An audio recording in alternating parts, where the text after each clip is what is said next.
জাপানের রাস্তায় হাঁটতে বের হলে হাঁটতে মনে চায়, তাই আপনাকে একটু আজকে হেঁটে হেঁটে দেখাবো। একটা ব্রিজ, উপরে ওভার ব্রিজ,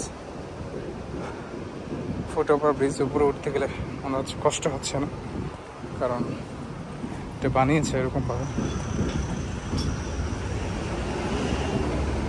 আপনার হেঁটে উঠতে কষ্ট হবে না।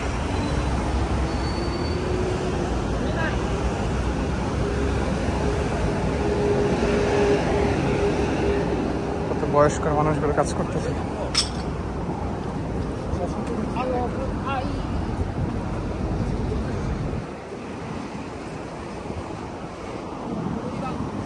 সুন্দর একটা ভিউ।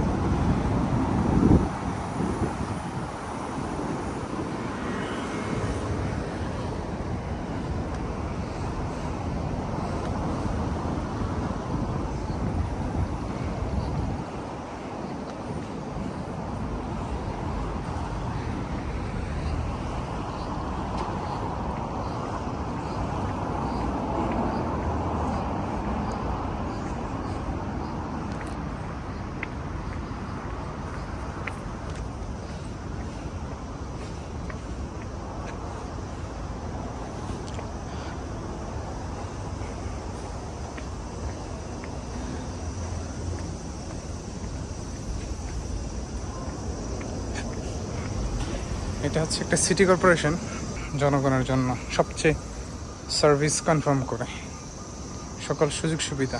যেমন আপনার থেকে টাকা নিচ্ছে, দিন শেষে আপনাকে সকল কিছু সুযোগ সুবিধা বুঝিয়ে দিচ্ছে, তাদের কোনো 2 নম্বরই করছে না।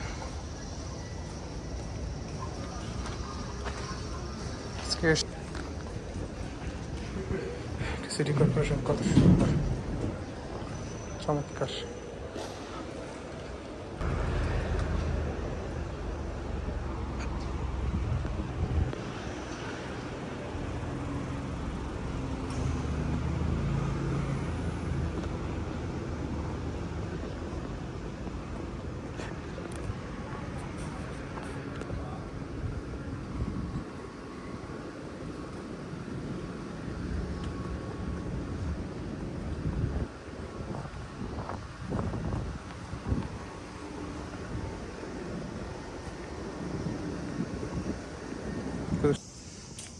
হাঁটলে হাঁটতে মনে চায়, যদিও এখন একটু গরমকাল। আমি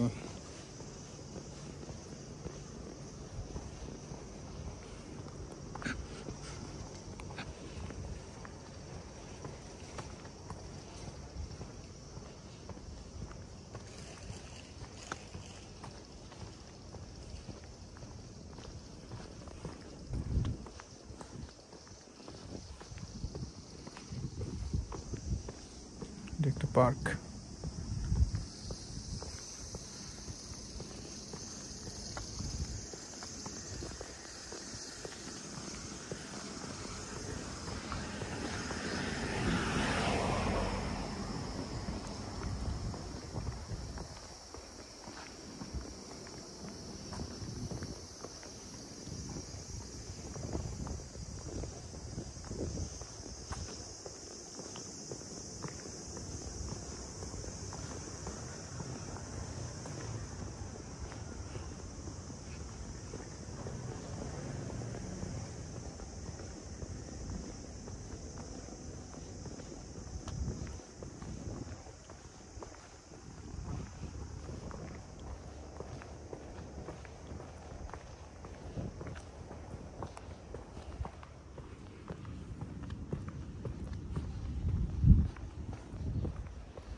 একটা বিল্ডিং করতেছে, সবকিছু ডেকে, তারপর নিরাপত্তাটা তথা সেফটিটা শিওর করে দেন তারপর কাজ করতে হবে। আর আমাদের দেশে মনে পড়ে একটা নিউজ দেখেছিলাম, মানে গার্মেন্টসের এক মহিলা রাস্তা দিয়ে হেঁটে যাচ্ছে, উপর থেকে কি যেন পড়ে তার মাথা ফেটে গিয়েছে, আবার রড পড়েছে মাথায়। অসংখ্য ঘটনা ঘটে আমাদের দেশে, সেফটিটা শিওর হয় না।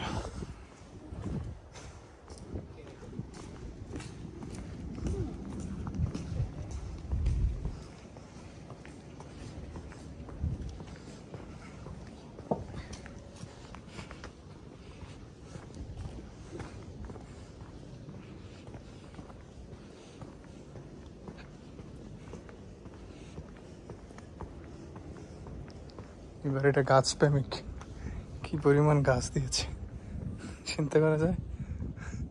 উপরে নিচে সকল জায়গায় গাছ।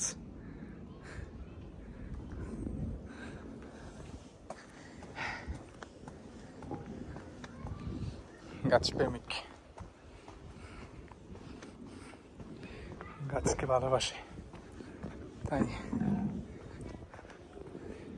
সমস্ত জায়গায় গাছ। এটাও গাছ প্রেমিক।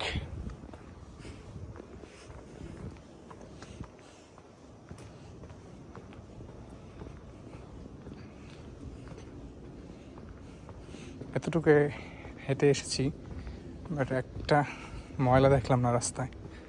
কারণ ব্যক্তি নিজে সচেতন হতে হবে। যতই সরকার, যতই সিটি কর্পোরেশন নিয়ম করুক, আপনি যদি না মানেন তাহলে দেশ কীভাবে চলবে? বিশেষ করে প্রশাসন, বাংলাদেশের সমস্ত প্রশাসনকে বলতে চাই, লজ্জা করে না আপনাদের ছেলেমেয়েদেরকে খাওয়াচ্ছেন নিজের হারামের পয়সা, ঘুষের পয়সা?